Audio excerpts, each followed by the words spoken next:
تفسیر القرآن آج کا سبق سورۃ الانفال آیت نمبر 35 سے 37 تک۔ اعوذ باللہ من الشیطان الرجیم، بسم اللہ الرحمن الرحیم۔ وما كان صلاتهم عند البيت إلا مكاء وتصديا فذوقوا العذاب بما كنتم تكفرون۔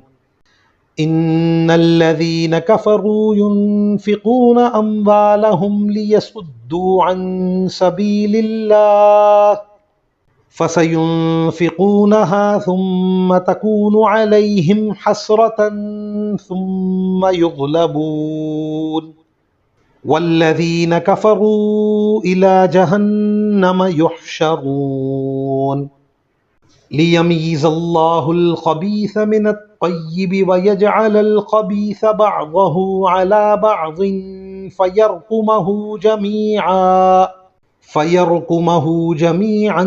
فيجعله في جهنم أولئك هم الخاسرون۔ ترجمہ: اور بیت اللہ کے پاس ان کی نماز سیٹیاں بجانے اور تالیاں پیٹنے کے سوا کچھ بھی نہیں، لہٰذا اے کافرو، جو کافرانہ باتیں تم کرتے رہے ہو ان کی وجہ سے اب عذاب کا مزہ چکھو۔ جن لوگوں نے کفر اپنا لیا ہے وہ اپنے مال اس کام میں خرچ کر رہے ہیں کہ لوگوں کو اللہ کے راستے سے روکیں۔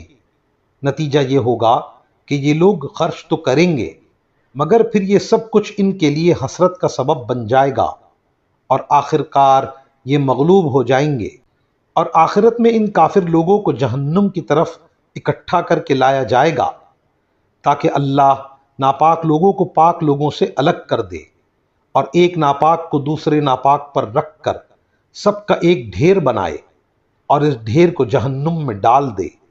یہی لوگ ہیں جو سراسر خسارے میں۔ وآخر دعوانا ان الحمد للہ رب العالمین۔